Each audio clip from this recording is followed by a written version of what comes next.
que resultó ser una alegría, ¿no? Es un bálsamo para toda esta ciudad. Buen trabajo, Ignacio, gracias.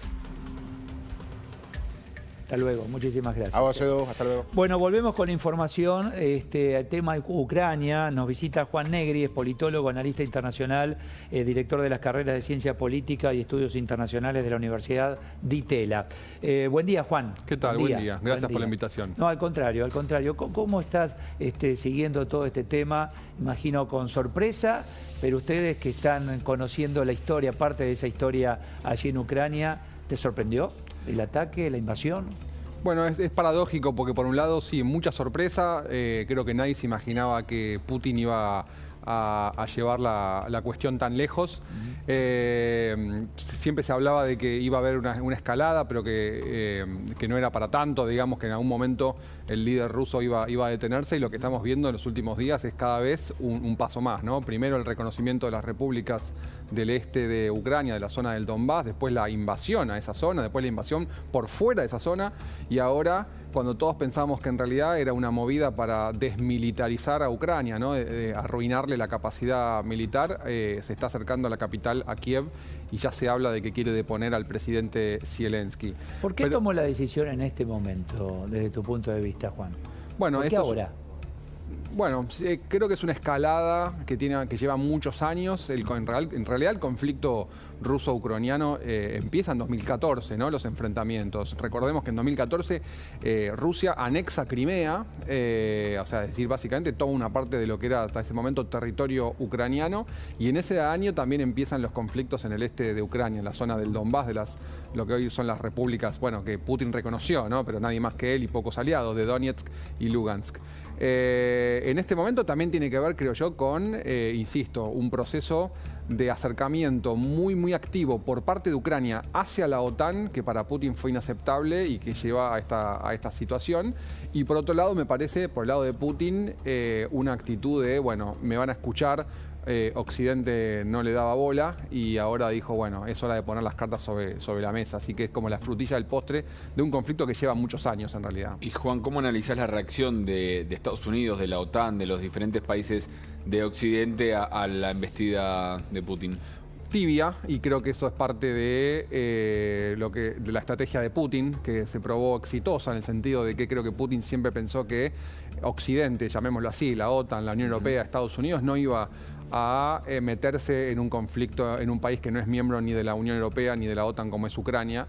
Y creo que eso se confirmó, las respuestas han sido muy tibias, no han ido a fondo. En algún momento se hablaba de desconectar a Rusia del sistema SWIFT, se hablaba de ir contra las millonarias fortunas que existen rusas en otras partes del... Expliquemos el sistema SWIFT, que es que... Perdón, el sistema SWIFT es el sistema internacional bancario, ¿no? Todos los bancos del mundo están conectados mediante esto que se llama el código SWIFT. Entonces yo puedo hacer una transferencia de cualquier banco a cualquier banco en el mundo. Esto implicaría, por supuesto, desconectar a Rusia del sistema bancario mundial, con lo cual todo el flujo de negocio, de vínculos comerciales... Juan, eso se entiende, pero quien vive en Ucrania y con quien uno habla a la distancia, están sufriendo en refugios, la familia lejos, dice, a mí todo eso no me soluciona el problema. No, y no va a ocurrir, porque básicamente la actitud de la OTAN es la siguiente, no nos vamos a meter en el conflicto para que no escale. Si no nos metemos en el conflicto podemos negociar, vamos a tratar de negociar con Putin sin intrometernos allí, porque eso significaría un conflicto mucho mayor, pero claro, en el medio está el pueblo ucraniano, pero bueno, a veces la geopolítica es así de cruel, es decir, la estrategia de la OTAN es contener a Putin sin meterse en Ucrania. Sí, de hecho no avanzaron en este esquema de bloquearle el SWIFT a Rusia, porque también los termina afectando, tanto a los bancos americanos como a Europa con el tema, por ejemplo, de la provisión de gas.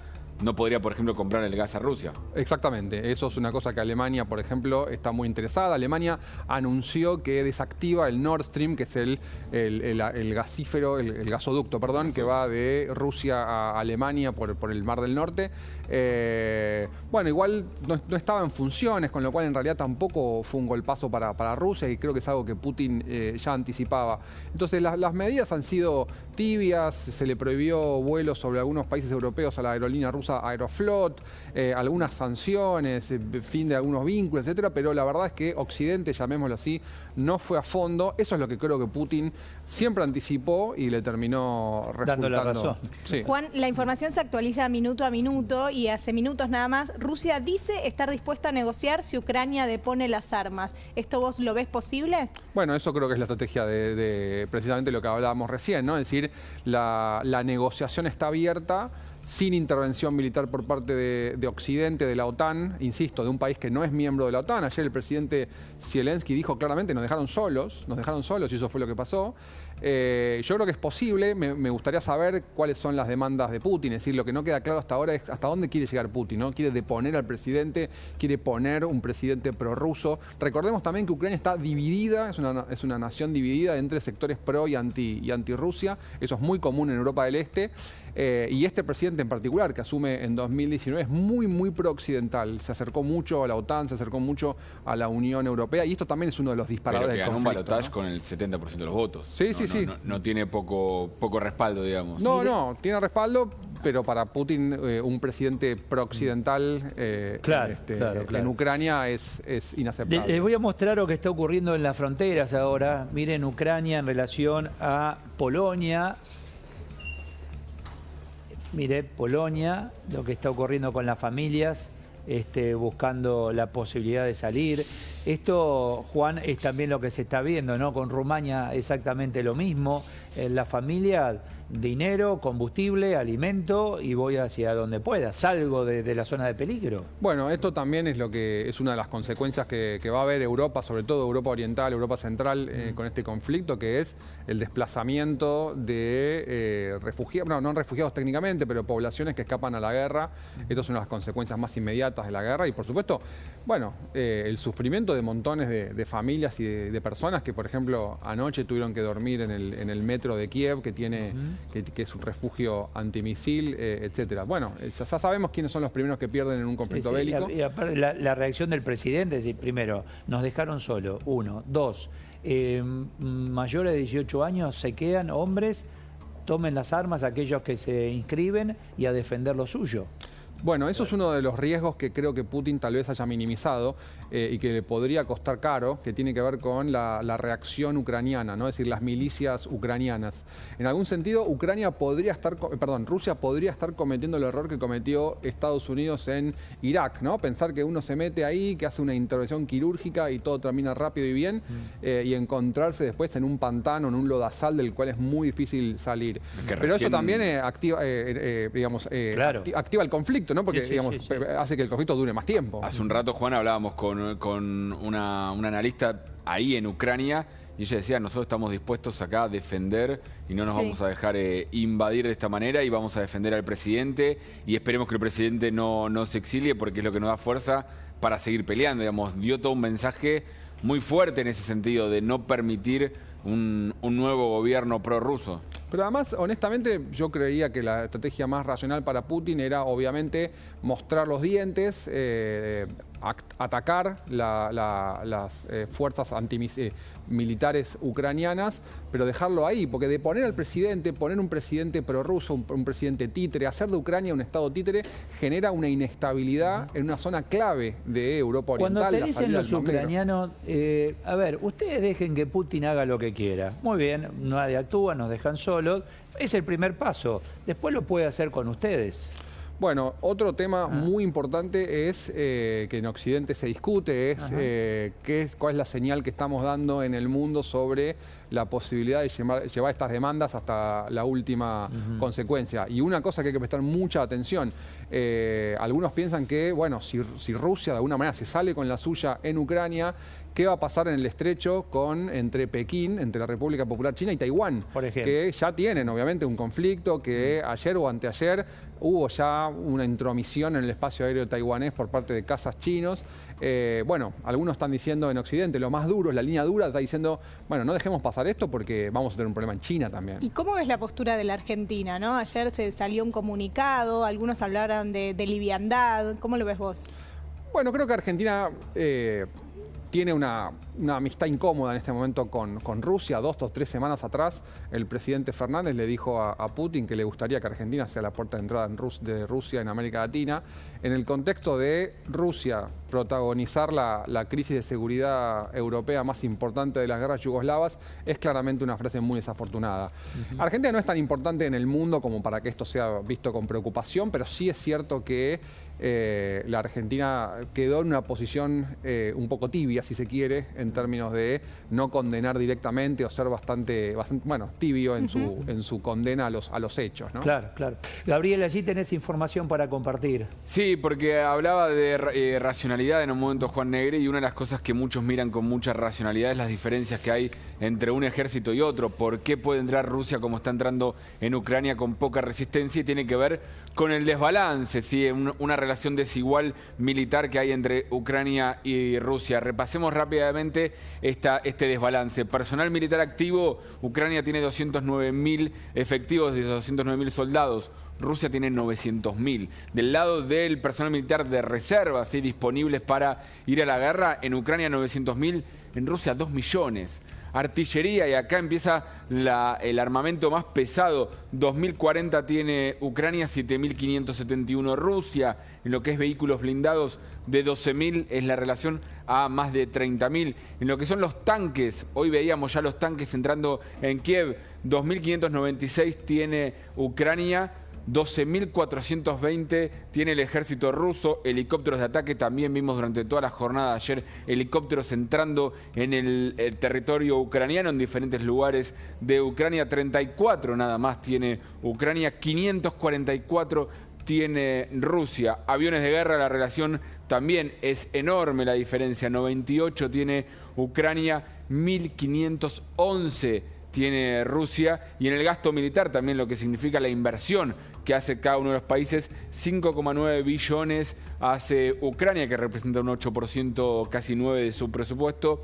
61,7 Rusia, son un 11%. Una relación muy desigual que, entiendo, Juan, esto habla también de por qué le cuesta tanto al resto de los países meterse ahí a defender a Ucrania, porque la relación esa de desigualdad está patente.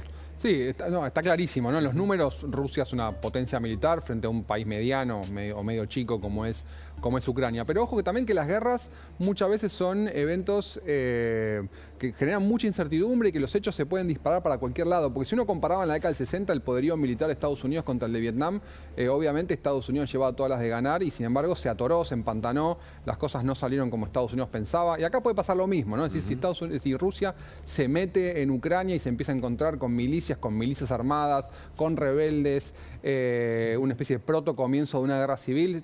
Digo, hay costos que creo que Rusia también no vio y que va a ver y va a tener, ¿no? Es decir, que va a tener que afrontar como no solamente el costo reputacional. Con una joven que estaba en un refugio y dice, mis padres están en Kiev, yo estoy a 40 kilómetros. Y la pregunta fue, ¿por qué se quedaron tus padres en el lugar? Primero, por un tema logístico, pero papá se quiso quedar porque si hay que salir a ayudar desde lo médico, etcétera, él va a estar y va a estar allí sin ninguna duda. Es lo que vos planteás, cuidado porque el civil, no solo con armas, sino con todo tipo de ayuda, puede hacer fuerza también, ¿no? No, pero además un resurgimiento del nacionalismo ucraniano, eso también, digo, exacerba el conflicto, escala el conflicto. O sea, básicamente la invasión rusa le echa leña al fuego en una zona, en un país que ya estaba, insisto, dividido entre sectores pro y antirrusos, una nación muy fracturada. Y esto posiblemente implique que en los años venideros vamos a tener un conflicto armado entre Rusia y Ucrania, pero también combates, exacerbación del nacionalismo. La OTAN también va a militarizar el este de Europa, es decir, lo que Putin quería es que se desmilitarice esa zona de Europa, va a tener el efecto contrario, porque ahora la OTAN obviamente lo que va a hacer blindar la frontera de sus países frente a lo que va a ser la amenaza rusa. Algunos se preguntaban, ¿cómo?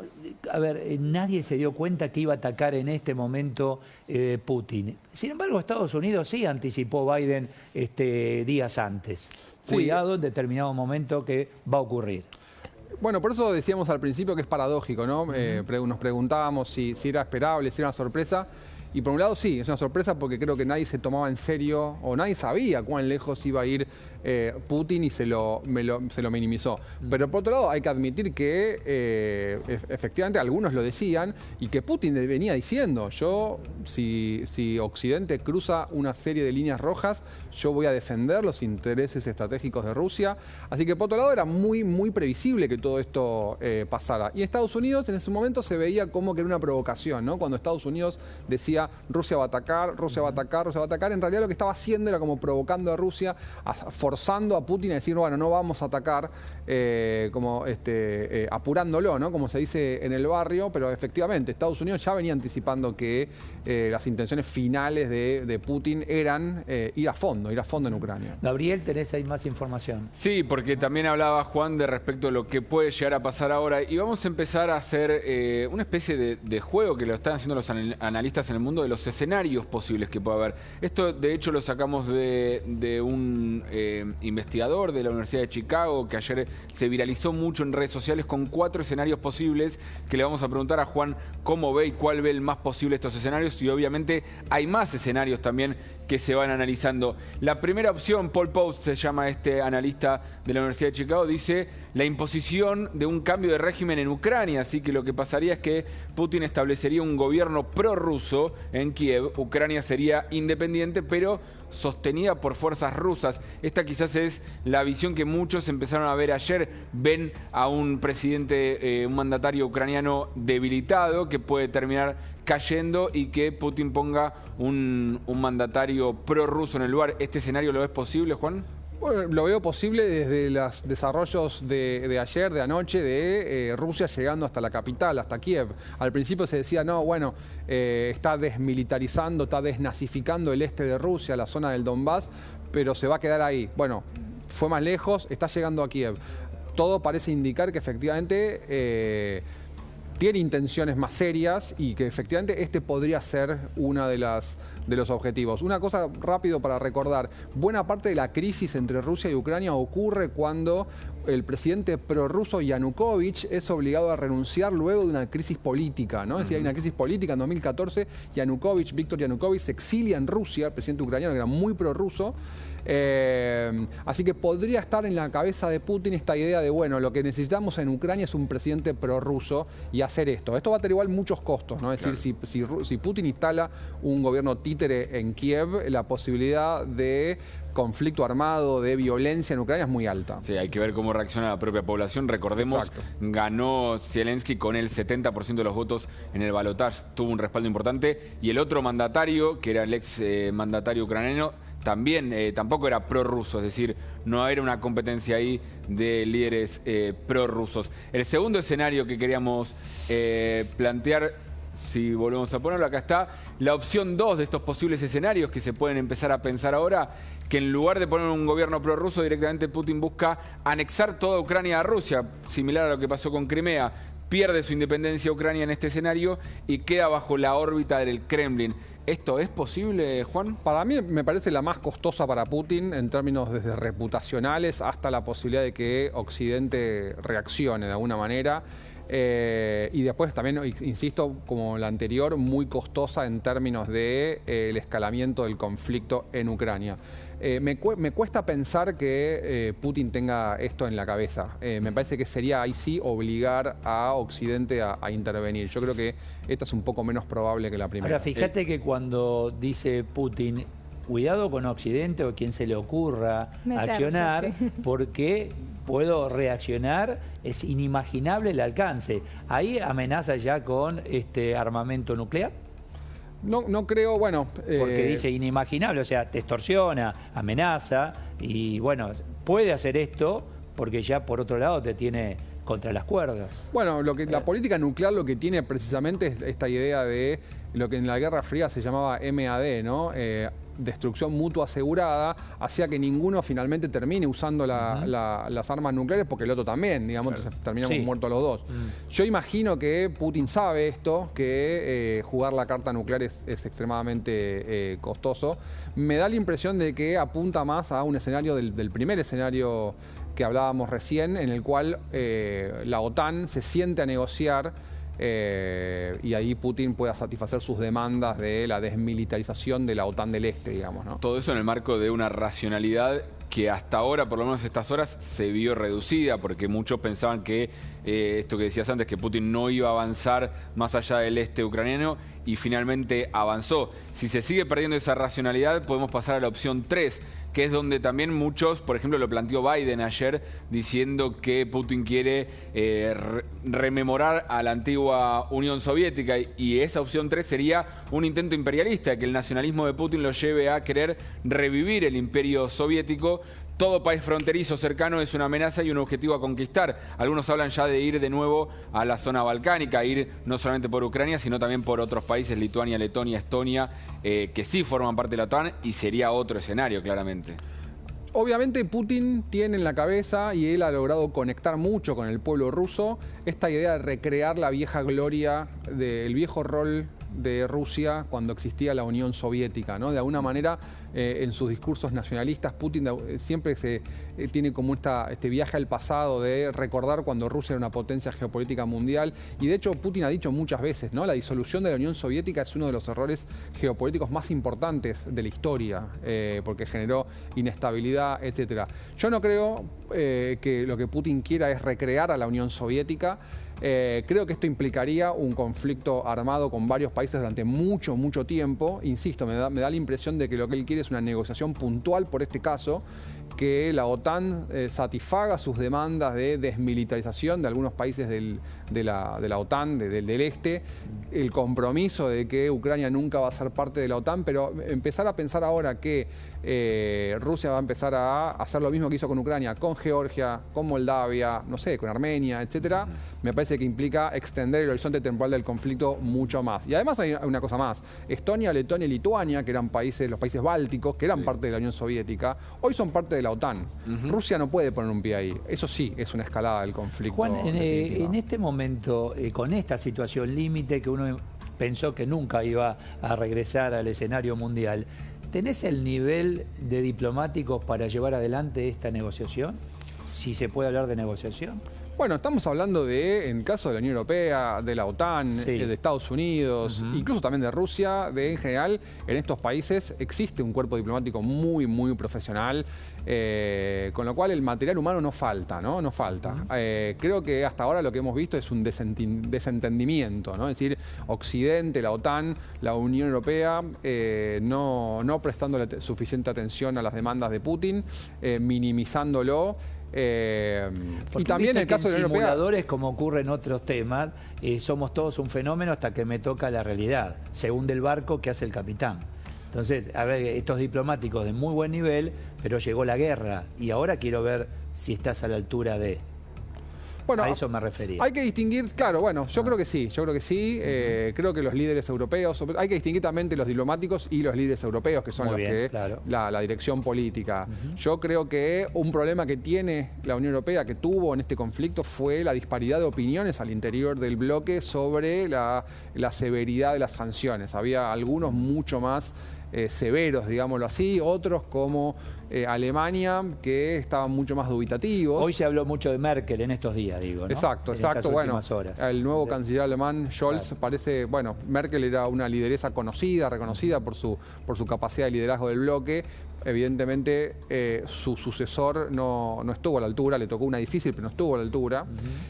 Lo cierto es que al interior de la Unión Europea hay tantas diferencias sobre qué hacer con este tema, que creo que es una de las ventajas que tuvo Putin, ¿no? Es decir, no hubo sanciones de entrada, ¿no? Sí, y Macron no logró tampoco ocupar ese rol vacío que dejó Merkel. Sí, Macron quiso jugar ese rol, fue a Moscú, se sentó en la mesa larga con Putin, pero él, que pensaba ser un mediador, de hecho había logrado, justo antes de la invasión, Macron había logrado un compromiso por parte de los Estados Unidos y de Rusia, que se iban a sentar a conversar, era como un logro diplomático de Francia, porque bueno, insisto, como Macron efectivamente quiere jugar un poco ese rol, pero bueno, todo se cayó. No fue así. ¿Hay más escenarios, Gabriel? El último que tiene que haber parecido al escenario 3 que habíamos hablado sería el escenario 4, una guerra extendida entre Rusia y Europa y también Estados Unidos y la OTAN. Putin se focaliza en los estados Balcanes, esto que hablábamos de quizás expandir el imperio hacia las zonas que ya pertenecen a la OTAN, como bien decía Juan Negri recién.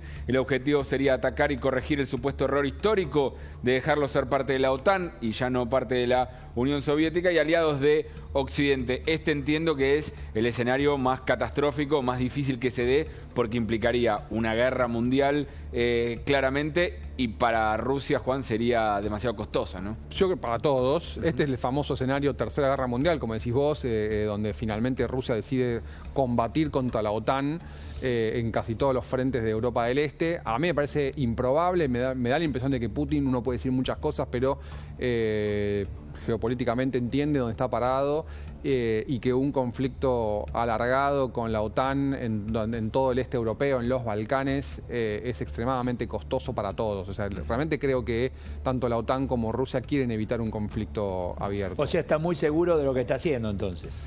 Yo creo que... Conoce el límite. Yo creo que sí, aunque tengo que admitir que yo en las semanas previas anticipaba que esto no iba a pasar, así que tampoco sé si soy la persona para preguntar, pero me da la impresión de que estamos más cerca del escenario 1, ¿no? Bueno, es decir, una cosa quirúrgica en Ucrania, negociar con la OTAN a partir de, miren, ya lo hice, lo puedo volver a hacer, siéntense y denme bola, con un costo muy alto al pueblo ucraniano, pero sin que el conflicto escale por fuera de las fronteras de Ucrania. Juan Negri, gracias por la visita. Gracias muchas gracias. a ustedes. Gracias. Vamos al encuentro de uno de nuestros móviles. Está Jerónimo Mura.